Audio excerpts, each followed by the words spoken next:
6 p.m. we will go ahead and call the meeting to order. There are 4 of us here, so we do have a quorum. This is a special meeting, so no pledge. Okay, so I will go ahead and accept an approval of the amended agenda. Of the agenda. Oh, it does say amended. So moved. Second. All right, it's been moved and seconded. All in favor? Aye. Aye. Any opposed? Okay, we're going to move right into public comment. So if I have, do I have signups? There are no public comments. Okay, we have no public comments, so we will go ahead and move directly to bullet point number 4. And I will go ahead and turn it over to Dr. Russell for the out-of-state travel. Chair Taylor, trustees, before you tonight, we have 3 out-of-state trip requests. Typically, we try to get those in our regular board meeting. However, we hired some new coaches and a couple of new programs, and so a couple of them weren't aware of that process of getting that in a little bit early, and they got some really important camps coming up this summer. A new football coach at Skyview is taking the kids down to BYU. We have a new girls basketball coach at Skyview that also was just hired a week or 2 ago and wanted to get their kids to a program camp this June. And then we found out there was a really neat summer camp for kids in our 21st Century program, which is a grant we have for our students at West and East Valley. So tonight we would ask, usually we try to get that in consent agenda on time, which I think we've improved on, but tonight maybe we could improve those 3 so those students could have those opportunities. Okay, trustees, do we have any questions for Dr. Russell? I do. I'm sorry. Go ahead. Okay, Trustee Valle. Thank you. Sure. I'm just wondering, so basically you're saying that we didn't have time to get the paperwork that we should get for all this travel. Yeah, what I'm saying is the new coaches, we as a district did not communicate to them the process of getting their paperwork in time quick enough. They were hired and we didn't relay that to them, and so they did not know they had to have that a month prior, which is the new protocol that we've set for them. So it's really administration's issue.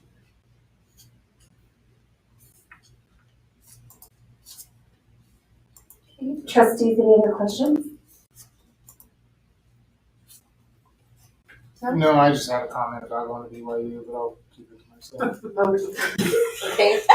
No other questions or pertinent comments to what we're talking about here, so I will entertain a motion. I move that we approve the 3 overnight travel plans for Skyview football, Skyview basketball, and the summer learning programs for West and East Valley Middle School. I second. The motion has been made and seconded. All in favor? Aye. Aye. Any opposed? Yay. Nay. You're opposed.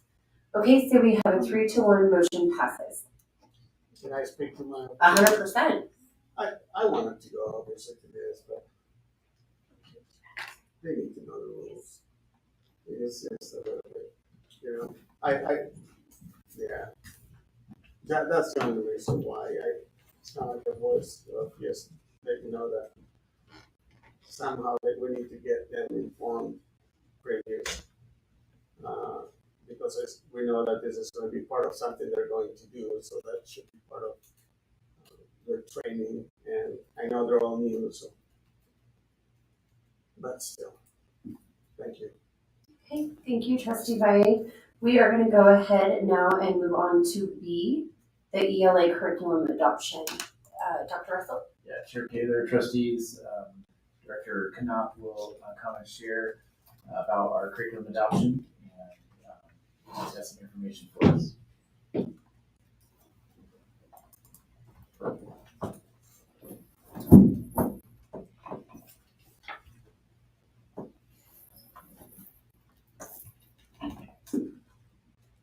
Good evening. Can you guys hear me? Yes. Okay. So I think as we're all aware, we've had a long endeavor in trying to execute a procedure and process to get a K-5 ELA curriculum adopted for our district. We were able to conclude our committee a couple weeks ago and put together some both quantitative and qualitative data for everybody to talk about tonight. Did everybody have an update? Before I go into the presentation and need to know how much background information I needed, Did everyone have the opportunity to look through those documents that were provided in the board packet in regards to all the things, the slides you're going to kind of touch on? Okay, that helps. And then obviously Q&A session towards the end, once we get done with the slides. We'll give you a brief kind of overview of how this thing went. So Tyler, we go to slide 1. So the committee that just went through this process that we have before you tonight. So we had 8 total. So we had 2 Nampa School District parents, 2 community members, 2 teachers, 1 administrator, and 1 board member, Trustee Valley, that sat in through this process. This, as we came to you before we started this process and asked for the original committee of 12 to go down to 8. So these were all members that were selected via the original process of selection through application, so forth and so on. So as we stated before, good cross-section and representation of all stakeholders in our community. The committee wanted to take a look at these 6 publishers for a K-5 adoption. As you can see there, Amplify CQLA, Hillsdale College, K-12 Education, HMH Into Reading, the iReady Magnetic Program, McGraw, Hill, Open Court, and Sawgrass, in my view. Tyler, if you go to that next one. So the committee, the first thing they did is they put a list of criteria together that we sent to all the publishers. The publishers were asked to respond to that criteria via correlation and speak to how does their program address each of these bulleted items in the criteria. And you can see the full criteria that's in your packet. And then we put a date on that, and we asked all the publishers to send that back. Tyler, you go to the next slide. We looked through all those, had a great conversation, great discussion. Felt like we reviewed all of those replies at a fairly in-depth level. And the committee came to the determination that these 3 publishers they wanted to invite back for presentations, a deeper dive, access to their digital demos, which is basically an online link to all the teacher resources that they would give a teacher. Hold some open houses and just go through that more in-depth process with those 3 particular publishers. So, committee also was tasked with building an actual rubric. You have the rubric, which is multiple pages in your packet. This just gives you a quick screenshot of the front. Committee did a great job. It's been a long time. That was a very long evening, but they did a great work on listing all the things they felt like were important to have in a rubric that these publishers would eventually be based on a quantitative score. Go ahead, Tyler. Another important thing to weigh out, so these rubrics were intended to give each of these publishers an overall composite score. The committee decided to weight these particular components in the overall rubric for that composite score. So this is a weight system out of 100 points. And so each of those categories or components carry those weights. I would just point out that phonemic awareness and phonics, when those are combined, and really instruction, those are heavily combined. But that was given the highest weight of 30. And then the sensitive topics, which we all know is something our community is paying attention to at the moment, got a fairly heavy weight as well at 25. So, but each of those categories were weighted through that scale that you see right there. Tyler? Here's just the definition of a rubric score, so between 1 and 5, just kind of the descriptor that met each of those components as a committee member was using the rubric to score those individual publishers. Composite scores, Tyler, came out when we were done. That would be the composite score right there of the 3. So top to bottom there. So that would be the quantitative scoring that came out of our process. Tyler? We also have some qualitative.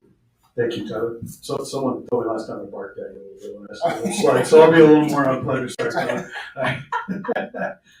Tyler and I talked before the meeting. I let him know. I apologize if I feel a little short. So some qualitative feedback. First one here lists just kind of some special departments for us. So the English language department that addresses our kiddos that come to us and English is not their first language.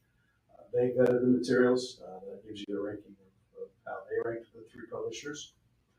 We had some members of our special education department at the elementary level do the same thing, vet those publishers, and there's the ranking of the materials there. And then dual language, that's a little bit of an outlier for us in the district because New Horizons School of Choice is a dual language school, and obviously their approach is different than everybody else's. And so they ranked it, as you can see there. Now, NA for open course, because open course does not provide a resource in which you could execute a dual language model. It just doesn't exist. So might exist in the future. Right now, it doesn't exist. So open course is not an option for New Horizons. So if we were to go that direction, we would have to come up with a support plan for what New Horizons would look like moving forward in their dual language model.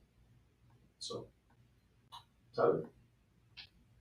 This is open house feedback.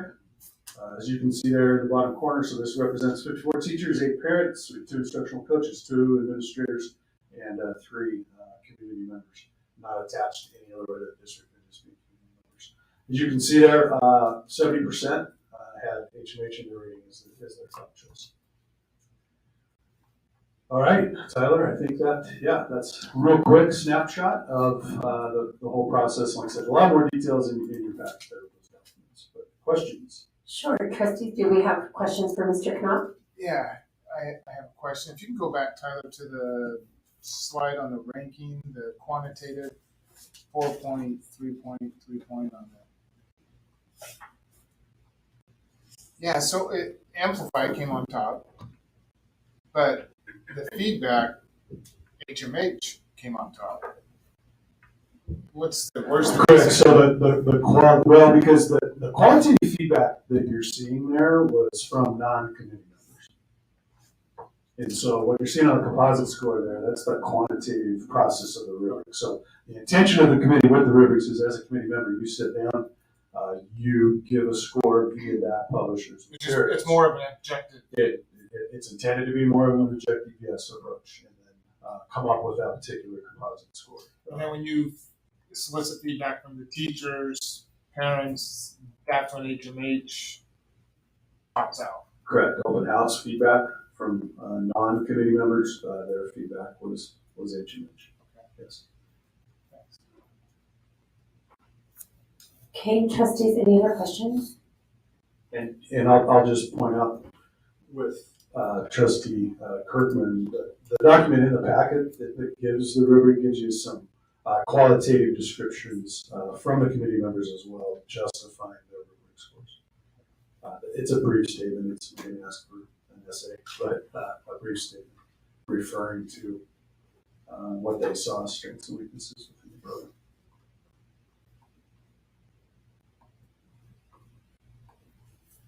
Trustees, any other questions or comments? Okay, if we have no other questions or comments, I will accept a motion. Well, I'm sorry. So the staff's recommendation is HMH? Yes, according to most of the feedback we've been able to get from staff through the publishers, their feedback was HMH. That would be correct. So, Go ahead. yeah, if I can say something. So that was a staff recommendation. I even met with teachers, and everybody was over one. The majority of people I met, HMH was the one that it was fairly wanted. But in our community, there was a very in-depth look at the curriculums, and they all actually seem fairly able to provide what we need, but some are, we decided that some were, from the comments I received, that we received from the community members, there was just more, there was 8 community members, and 5 of us, 5 community members believed that they liked the historical portion of the first one.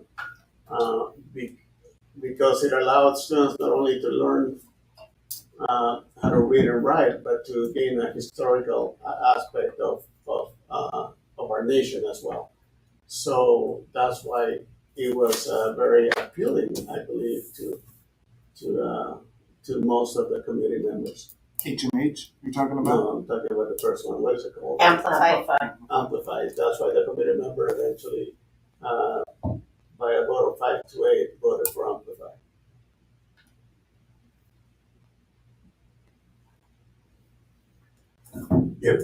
Once again, if you go back to the scoring sheet there that we provided you, it'll give you the rubric breakdowns of each of those individual publishers, and you can kind of see that the committee members are not identified by name, and you just list the committee members 1 through 8. And that's consistent in all 3 of those publishers' rubric scores across the board.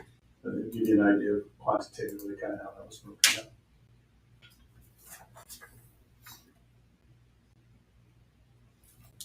Trustees, any more questions or comments?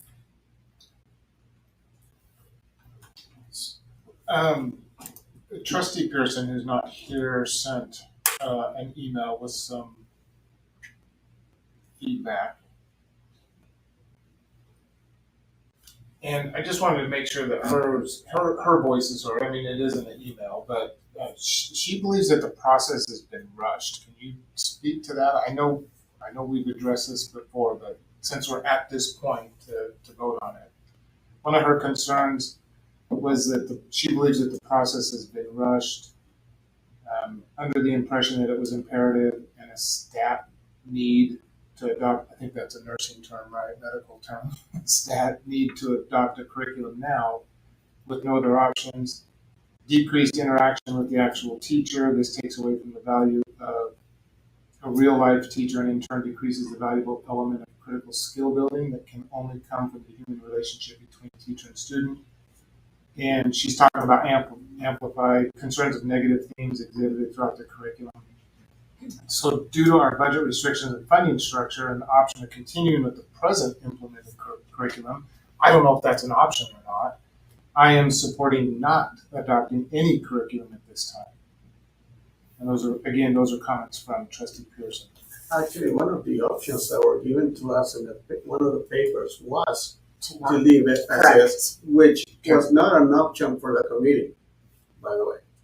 Yeah, and I wonder why was that provided as an option for the committee just to stay where we are? No, the whole procedure is written out in a way that through this process, the committee is to bring some type of quantitative and qualitative representation of the process to the board to make that decision. Okay. I don't know if you assemble a committee, if you thought one of the options was to not move forward, and the whole purpose of the committee is to vet possible materials, knowing that they don't make the final decision. Right. And then on the flip side of that, I would also just say that us not trying to adopt a curriculum, knowing that Journeys is being taken offline, is also just professionally, it would be neglect on our part, so to speak, almost malpractice to not at least try to find a resource that we can work with. So can we go with no adoption? Absolutely. I mean, we can do whatever we need to do to teach kids. It is the best option from the lens of the whole school year trying to get this done. No, I mean, we're trying to put a tool that's going to serve our teachers and our students and our community long term, right? But we've also landed today in a situation where it's an option. When does Journeys come offline? So their digital site comes offline June 30th. So, and this year, right? Yeah. So here in a matter of days, Just want to you know. make sure. So the materials we did buy, those are archived materials, like we own those. So there's some ways for us to rally and figure out how to move forward without an adoption. That's not a long-term move. That's back at the table, most likely next quarter. Now, I can't speak for the board or the superintendent. At some point, it's going to have to be addressed. I agree. I imagine so. Two other trustees, Mr. Knopf, could you maybe explain, maybe just in simple terms, what it means to lose the online portion of the curriculum and how teachers kind of use that in the day-to-day teaching and how that will impact it if we go that way? As Mr. Knopf Sure. said, it's definitely an option. We could live that way. Not ideal, but maybe it might be helpful for the board to understand what does that really look like on a day-to-day basis using that method. And I'll lead that by saying I'll do my best. And so for all of our hard teachers that work within this tool on a daily basis and all the things I miss, I apologize up front because I know I'm going to miss some stuff. One of the things obviously is the interactive assessment component. So they have a component where kids can take some assessment questions and stuff that go right along with their units that's just online and it computes the scores and all that stuff. Obviously that comes down and goes away. All the materials that we have available to us, hard copy, are also available digitally, and then most of those also come with a recording. So for our students that need to hear things from an audio standpoint at the same time they're seeing things, everything's basically recorded as well as far as the stories and all that stuff goes. And then we've probably developed a practice where a lot of the things that were hard copies, we don't really go to them anymore. We just go to the digital piece that's available to us and either print it off as a PDF or just have the kids pull it up on their digital device as a PDF.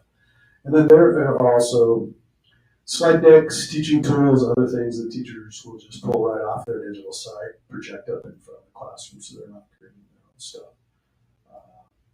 Like I said, there's probably a whole lot of other things that are going to go away, but all that digital component piece just goes away. Right? It goes dark. It's not available for us. So we would be in a situation, say, we have a story that we're using, and we no longer have that audio capability, then somehow as a district we're going to have to go in and make that audio recording on our own and match that up to the best of our ability. Would be an example of some of the challenges we have in front of us that you can overcome that. We're very talented people, Tyler, that Tyler can recruit, that he's already aware that they're out there. I mean, we can make some things work, right? Those are things that are going to go away. And hence probably that it's not a long-term solution. I mean, it really begins to handicap our ability to support students. Sounds good. Oh, sorry. I think Dr. Russell has something. Sorry, Chair Taylor. I was just going to try to address Trustee Kirkman's questions as well around the rush. So we did come in September with notice that Journeys was going to end. I think we shared before at that point that we were looking at having the curriculum adoption take place. I think in November, we were working on the new law. We had a new policy that had to be changed with the new law about the committee requirements of that. In December was brought forth the proposal of the new procedures, and then I think a selection of committee members was brought in December, I believe, or was that January? No, we identified committee in December. Okay, Right? and then January, the first committee started. First committee meeting. And that went through February, and then I think there was concerns around the sensitive topics in that first committee that was selected, in the process actually how it went through. I believe there might have been some violations of how we ran that first committee, again being under the new law, our first time going through that. And so then we started the process over again. And so here we are in May.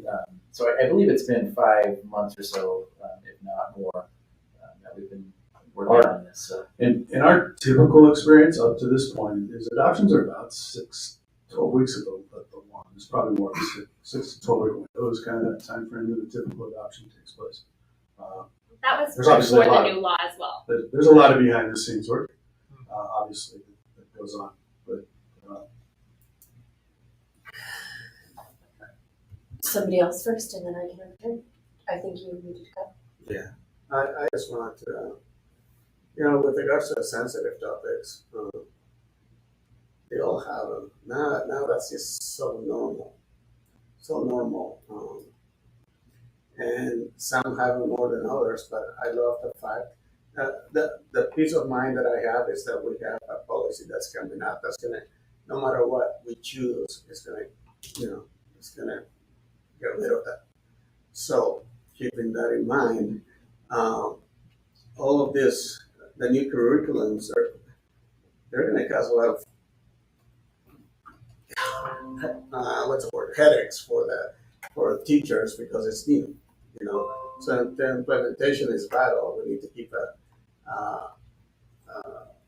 we need to keep that into consideration because teachers, how this is implemented in the district can be either very problematic or it can be done in a way where we can gradually, let the teachers just do part of it. And I talked about this with Dr. Russell in our last meeting.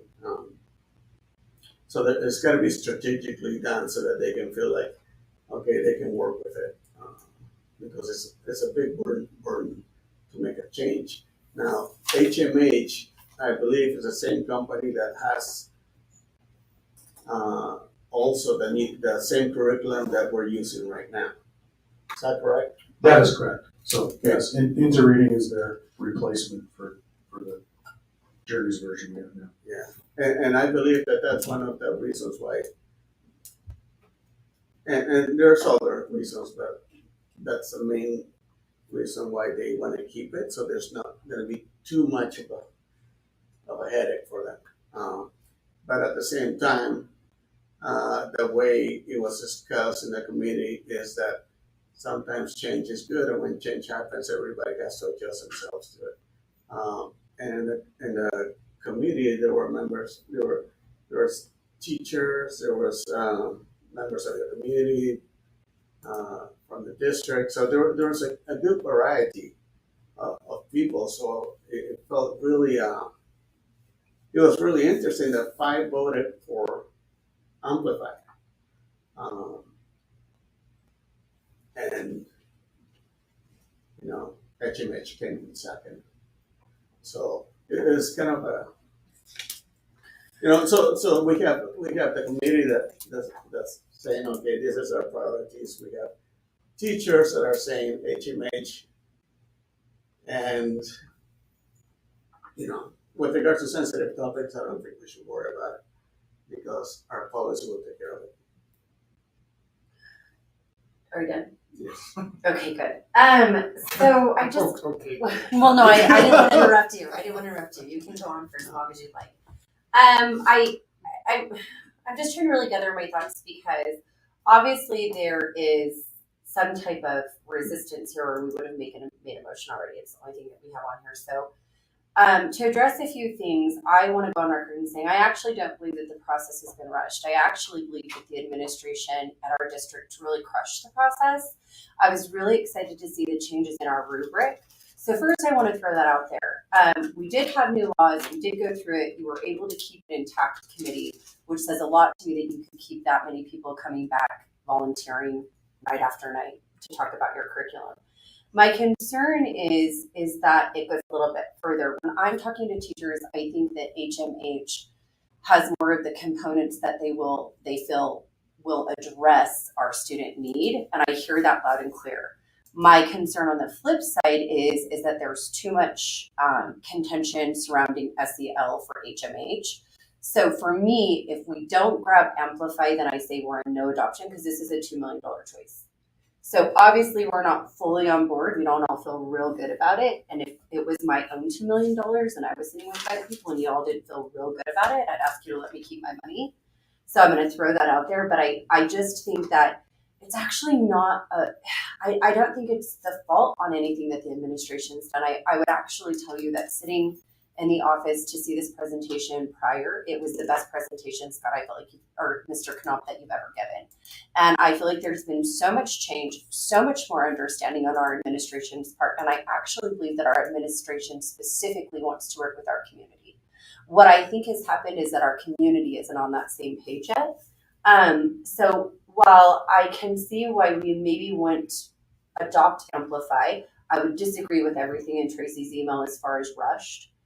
I believe that what we've been trying to do is because we know that online piece is going away. I do believe it would have been negligent to not try to push this through because you're losing actual tools that your teachers are dependent on. And so we will have to print these materials out if we do not adopt, but I'm not positive that Amplify is going to be what people want either. So that's where I'm at. And so for me, I'm either an Amplify or a no adoption because it was overwhelmingly obvious that our staff wanted HMH. I mean, the graph was like this big. We can all see the same picture.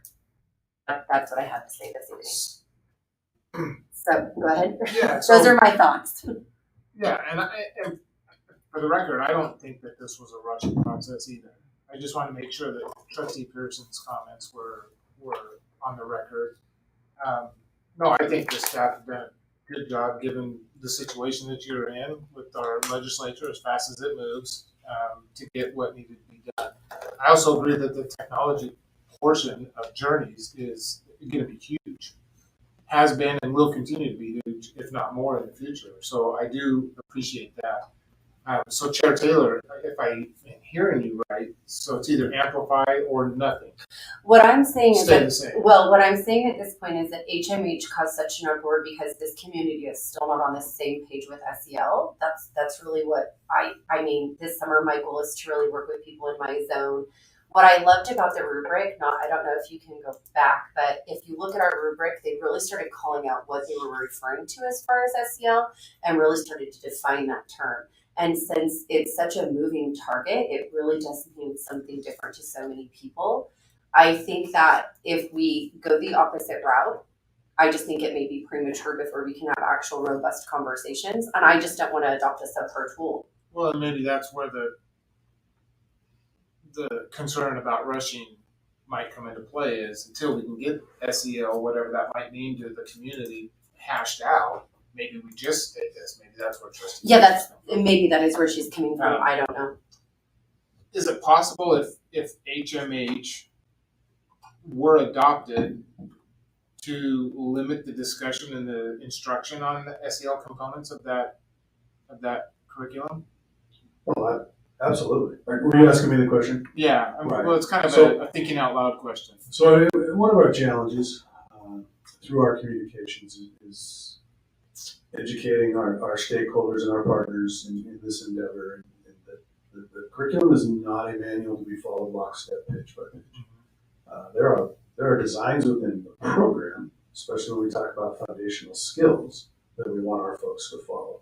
But in regards to having one particular story, what comparative text, lessons that aren't tied directly to foundational skills, we already, as a district, have agreed upon what we're going to stay tied to and what some things teachers have freedom to do. And then obviously within teachers themselves in the classroom get some freedom to choose some of that stuff as well.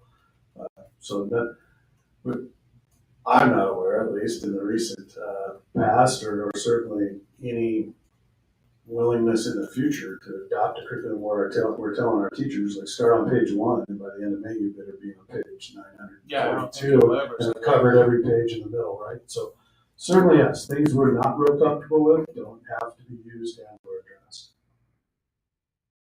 And I think that follows along with the policy. We're currently in the process of going through the read and stuff like that. Correct. If I can add, Trustees, the committee was, I just want to say it wasn't rushed either. It really wasn't. There was a lot of input. It's just so many hours that you have to put in there to actually review things. And it's amazing how much time and effort the committee members put to be able to get to where they got. I don't want to take that lightly. I've never been part of a committee like this, and I was a burnout. I really was, because there was just so much information. And I was glad that we got teachers and people with a lot of experience that would help me understand things. So I think due process was given, and due process came up with a vote of 5-8. And this is part where I think it becomes a little bit hard, because the process from the committee came with an outcome that's not popular with the teachers, or a majority of the teachers, or some of the, or the ones we've heard. So,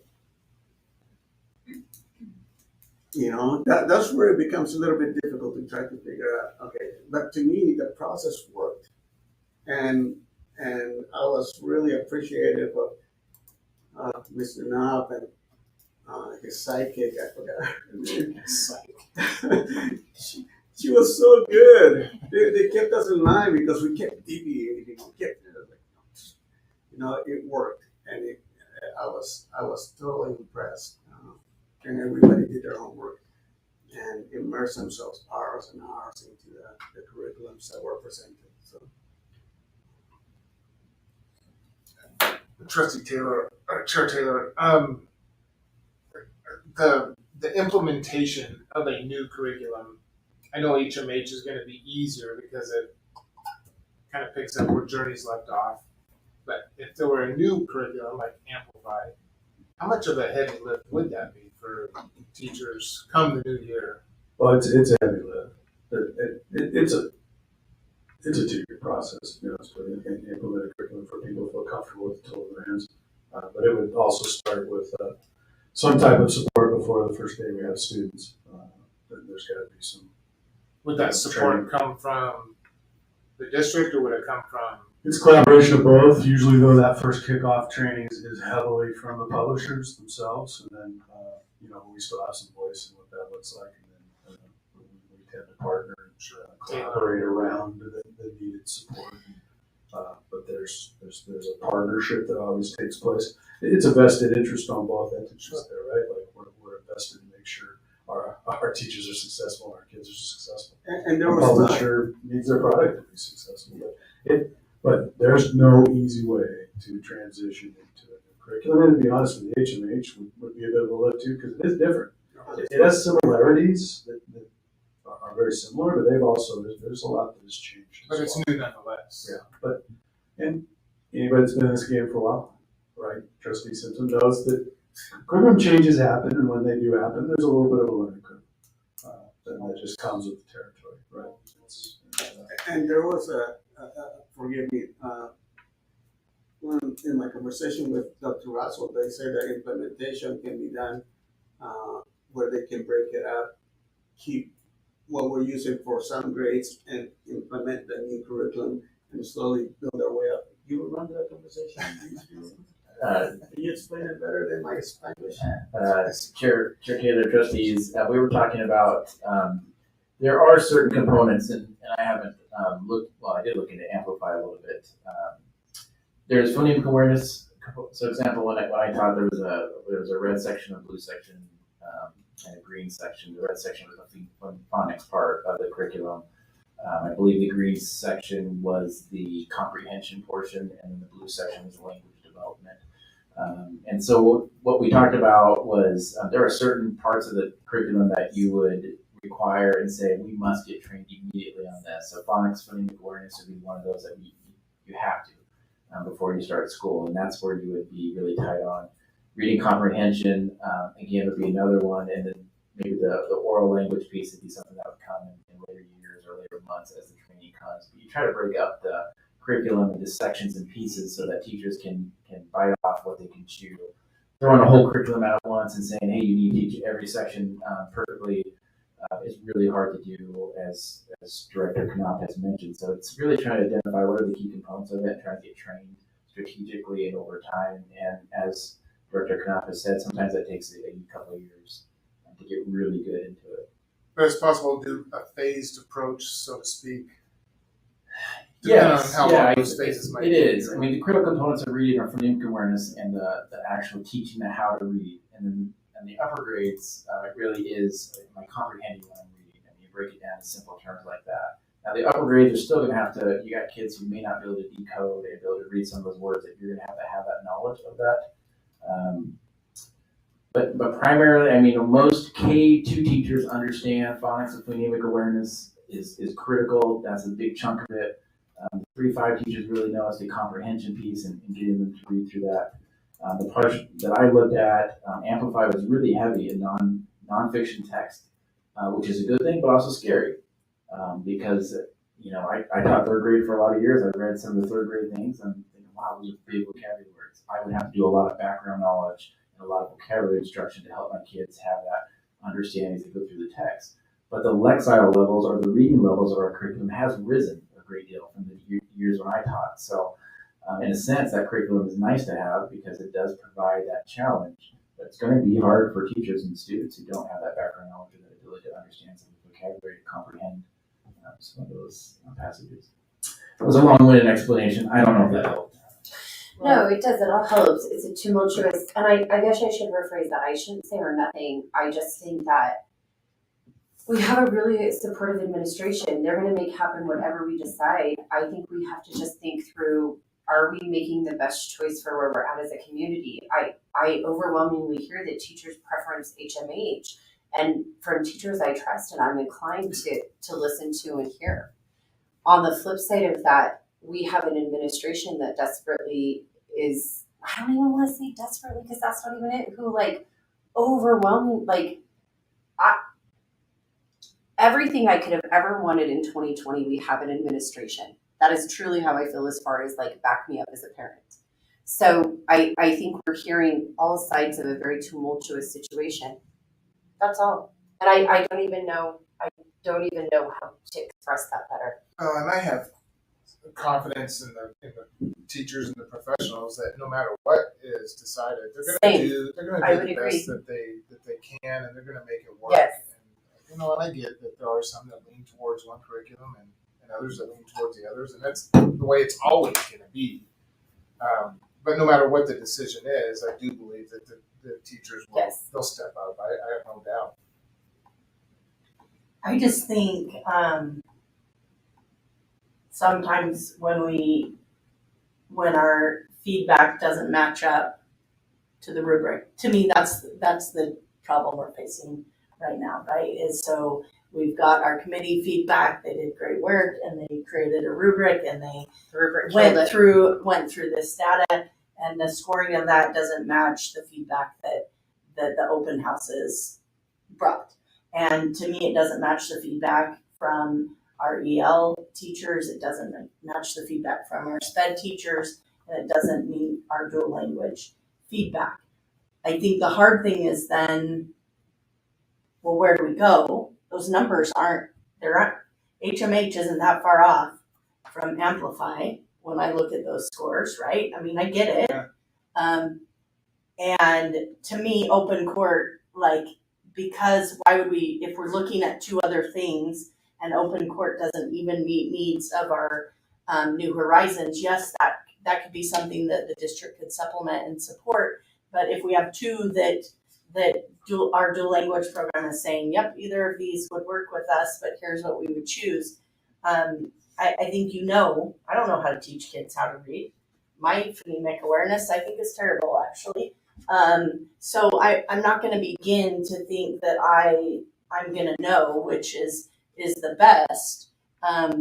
In my question, it would be to a teacher to say which curriculum do you think is the best if you were to teach my kid at kindergarten, at first grade, at third grade, because I know that teachers are going to rise above, and teachers in our district and in this state have continually risen above and done well, and our scores prove that based on the amount of funding that we get per kids.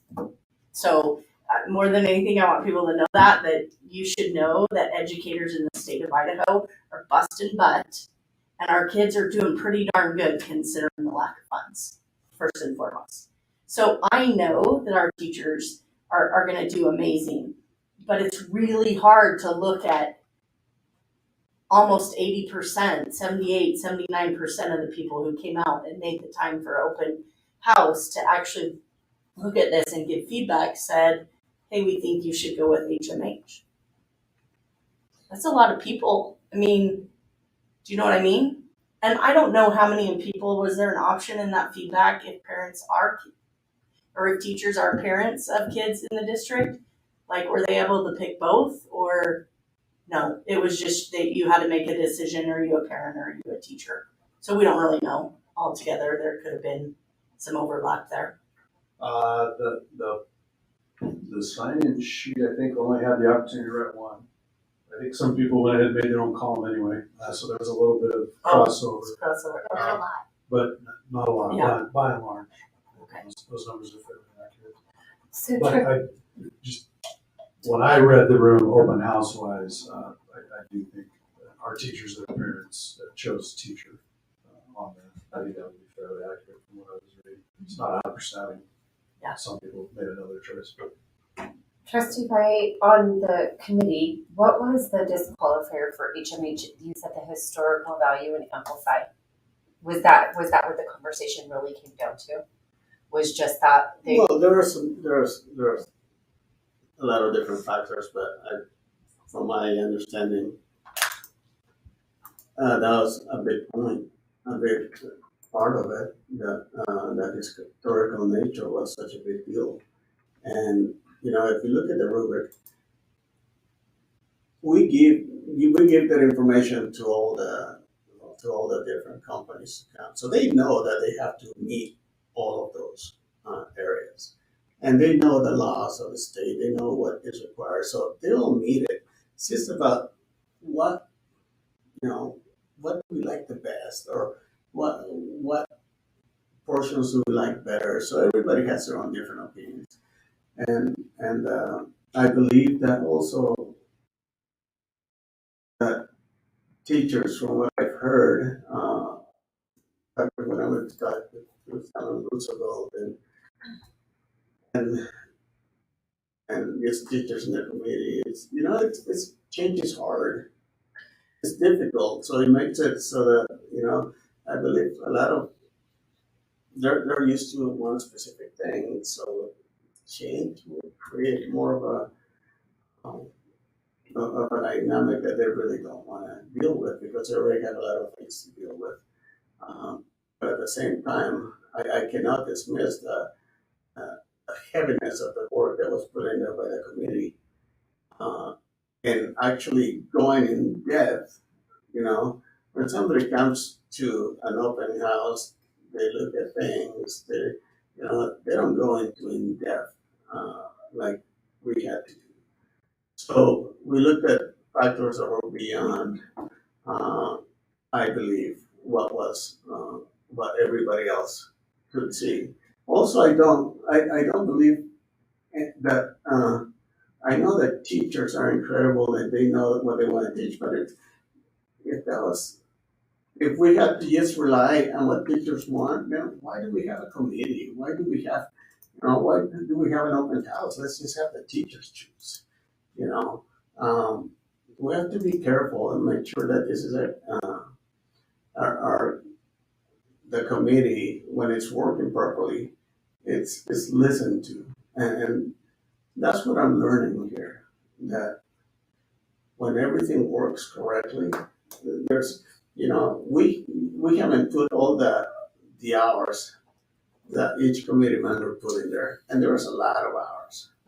So there's something in there to be said about the information and what they perceive as to be best for the community, and that's what I'm. If I'm going to believe in committees, this was to me the signing stamp. So can I ask you two pointed questions based on Trustee Pearson's email? When she says decrease interaction with the actual teacher, takes away from the value of a real life teacher and in turn decreases the valuable element of critical skill building that can only come from the human relationship between teacher and student. Would you be able to even determine what she's referencing to in the curriculum that would lead to that? Okay. And the next one was the concerns of negative themes exhibited throughout the curriculum. I believe the only thing that I can think of is some video that has been sent to everybody, and I think it's where parents were, I believe somewhere in the South, they spoke against amplified because of the topics in question. Um, it, in my personal research, all of them had issues. So, to me, when we go through this new, what do you call it? Process. Yeah, well, with a new, I don't want to say law, but anyways, with regards to sex education and all of that, we're going to resolve all those issues. We're not going to. And then can I ask one more question? And this is for Mr. Knopf and Dr. Russell, either can answer. To speak to the religious, I know what you're talking about. do you know what I'm talking about? But now I Yeah, can't so think of the word. But my question isn't this. Is how much avoidance will a teacher have to do of some of the religious texts, because they already know like that was in talking to teachers, like that's not something that they want to touch. So is there a ton of that? Because I had only heard that there was an overview of it. So my question is are we able to bypass Yeah, it? That's and not only that, but this is historical context that is talking about hundreds and hundreds of years ago that this specific place believed in this. okay. And this specific place believed in this. It doesn't go into detail on anything. Historical It's just a context. Historical context only. And Trustee Taylor, just to answer that question too, there is Idaho code that schools cannot teach anything of a secular nature, and so our teachers would not teach any religion at all. That's a pretty clear line.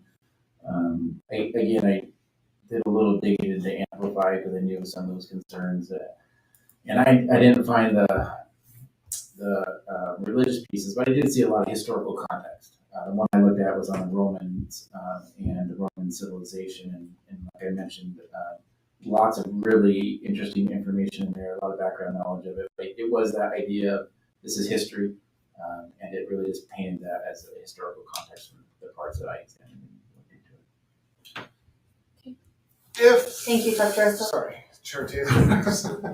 I just assume I'm the only one after that, so I just if HMH was adopted, that historical context, a historical component, that could certainly be added in, given a teacher's career, what a teacher might be teaching in that particular.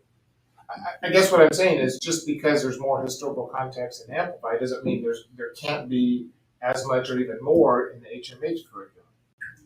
What, and I think what you're speaking to, Trustee Kirkman, is really what we have is we split things up into literature and informational text, and some of these programs use different types of informational text. So some will lean more heavy in historical type approaches, which it seems Amplified as. So I think that would be a fairly accurate statement. Others may have lean a little heavier, maybe in science one, maybe the political science one, maybe there's just different informational text is nonfiction. It's another way of saying nonfiction. So it's factual text where the author is trying to present a different message than literature, which is more about a story. You run through a plot and a series of characters and stuff like that. So different publishers tend to lean a little heavier in one direction or another in regards to their informational text that they use within their programs. And Amplify was fairly heavy in the historical sense of how they presented this informational text. So another thing I want to point out, and this is always fascinating to me, is the rubric does score Amplify at 4.73. I think that's what the score was. The weighted 4.32, and was a weighted average, and HMH 3.76. So not too far, but there is a little bit of a difference. There were. Can you go back to the makeup of the committee, Tyra? I hope I'm getting to a point here. Okay, 2 parents, 2 community members, 2 teachers, 1 administrator, 1 board member. 5-3 was the score, and I know we don't know who voted for what, but well, I would like to clarify. We didn't vote. I mean, Everybody just scored, and we ended score. up with the scores, right? So I don't even have the information in front of me in regards to each individual committee members. Right, and I don't want to put scores. anybody on blast. Right. I heard that from one of my kids. Blast. And it sounds like it's close, but it's really not. If you look at the scores for each and how much we had to score, yeah, I mean the numbers are huge. But but here's the point I'm getting at. When you look at the feedback, and I agree, the committees are there for a reason. But the reason is to go through this work and the detail, and then present to the board, and then the board makes that decision. So I do understand the committee work, and I do appreciate the committee work also. But then you look at the feedback, where here's the opportunity for the public, for the parents, for the patrons, for everybody in the community to provide feedback. And I'm looking at 8 parents who completed the survey and 54 teachers.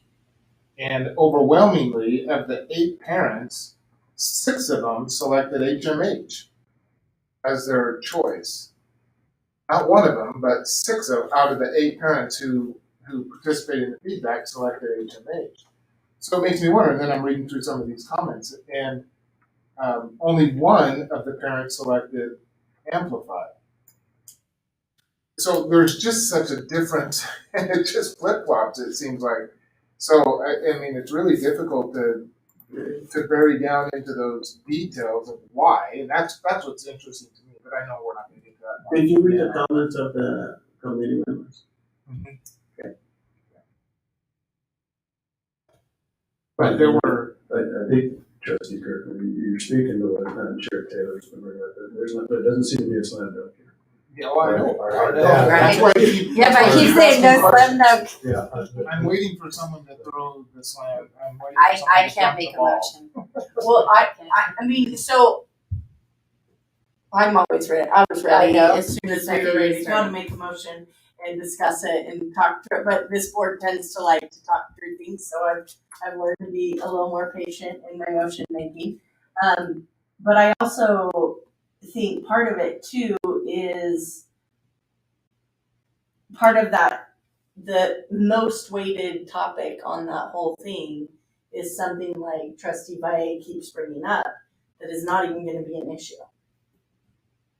Right? I mean, we don't have this policy passed yet, but I see where we're going and the discussions we've had. So the thing that weighted the most in every single category, well, it was almost the highest scored category for Amplify, and was right in about the middle, but pretty low. Actually, it was the lowest, for HMH. So, and then right in the middle for open court. But that's the heaviest anchor, right, that's pulling. So it's going to pull Amplify this way and it's going to pull HMH this way. So mathematically, the thing that doesn't matter maybe was weighted the most. And I get it. Like when you started this committee started the work, the policy wasn't there, like all that, you can't foreshadow all those things happening. But like you said, I think we tend to use our resources of a survey and that to help to guide us, and we want the emails and information. And to me, again, I love the work that the committee did, because they took them from 6 to 3, right? And then narrowing down from there and doing the heavy lifting to get there. And I'm not trying to discredit that at all, but I do think for me, we have a piece that's tied to what does our community and what do those open houses say. And I think it is important because I know you all know how hard it is to be the voice of many people. Right, and so that's, I think, why we do the open houses, right? Even though we have these 8 committee members, we still need to know, like, what is the feedback from our community, which is our educators, and all those folks. But I'm ready for a motion. I totally agree with you, if I can say something.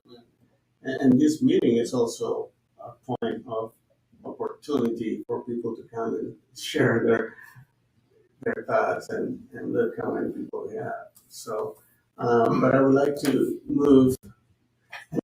make a motion. We'll see where this goes. I move that we follow the recommendation of the committee and approve Amplify CKLA as adopted K-5 ELA curriculum for the district.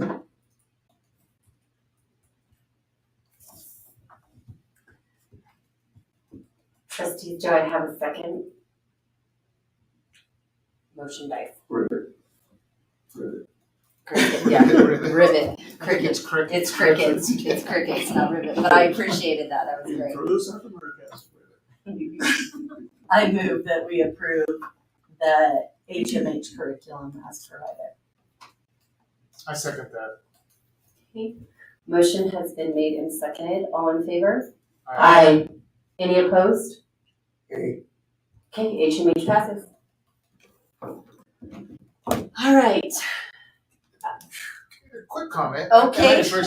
I appreciate Trustee Simpson's about the discussion and the motion and that. I really do appreciate the discussion and the questions that we can ask and deliberation.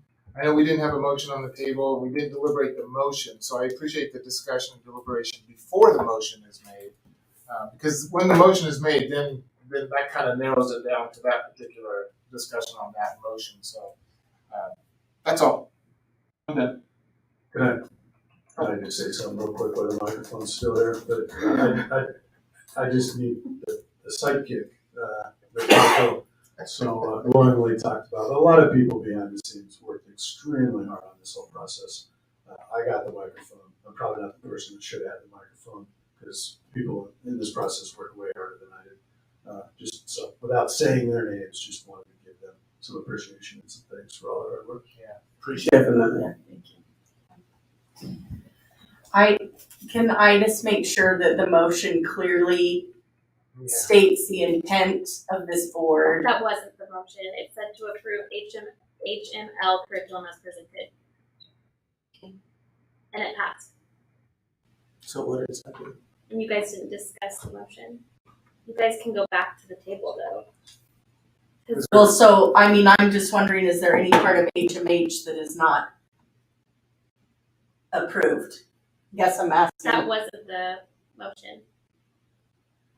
The motion was to accept it as presented, Right. so I guess the question is, Is that everything that was presented what we wanted? Well, they were only asking for adopting HMH into reading. Yeah. Great.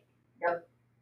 Is that the same thing as Is what the it- requested memo was? I feel like what I'm asking Simpson- for, do I need to clarify in hindsight? I think you might want, well, it's already approved, so you might, I don't know how to go back into that, but. Well, I voted in favor, so I can Right, ask so this to I revisit think it. she's also asking because SEL was come up about components of that was going to be removed.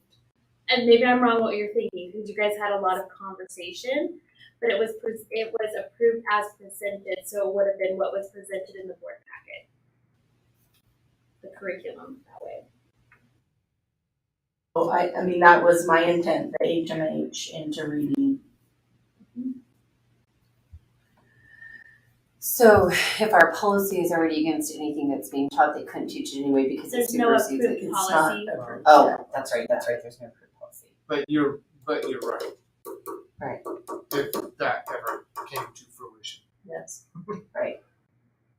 And any policy that we made surrounding tumultuous topics would have to be followed regardless, If there correct? was a policy in place. If there is ever a policy about tumultuous topics, it would apply to HMH, right? If it was applying to curriculum. I'm just making sure Yes. this specifically. Chair Taylor, that is accurate. If any policy that the board adopts is for all employees. If I can say something to my vote. Yes, sir. Chair, thank you for your time. I am grateful again for the committee members and for all the work they did. They knew there was a chance that this was not gonna pass. But I'm grateful for all the teachers that actually emailed, and you could tell there was a little bit of a movement out there from teachers that they wanted to stick with HMH, and hopefully the new curriculum, because it is new, the implementation happens in a manner that it's not too burdensome. And we're grateful for your voices and for your thoughts and for all the work that has happened. It's time to move to the next thing. Trustee Ray, I just want to tell you that the way that you spoke of that committee really moved me. No, I'm actually being very serious. This was really hard for me to come into tonight because, right, we can all tell it's a tumultuous situation, but it really makes me appreciate you. That probably was the one thing that swayed the most if I was going to. I was more along the lines if we couldn't get something that I found to be valuable for teachers that I would want nothing else. I really appreciated. Obviously, Jeff and Mandy came in the same way. We can't talk prior, but it does help. And I might have come in a little bit upset, but I genuinely appreciate you because I really did feel like you took the process to heart, and I appreciate that. Welcome. All right, trustees, do we have anything else to say, and do we need to amend your motion, my dear? Because you were a yes vote, I was too. I believe our policies have us covered. I guess I need to know from those of us that voted yes. There's no policy in place. Sorry. No policy. There's no policy that we have. Sorry. But I do Otherwise, feel we're- like we Yeah. adopted the HMH K-5 ELA curriculum As presented. There's no extras. There's no non-extras. second I feel like it's supplement that okay. it needed. That's more what And we I'm were all asking. yes votes as well, so it can Okay. come back if something arises. Thank you. All right. I just wanted to do it. I'm gonna tell my day. Running sick.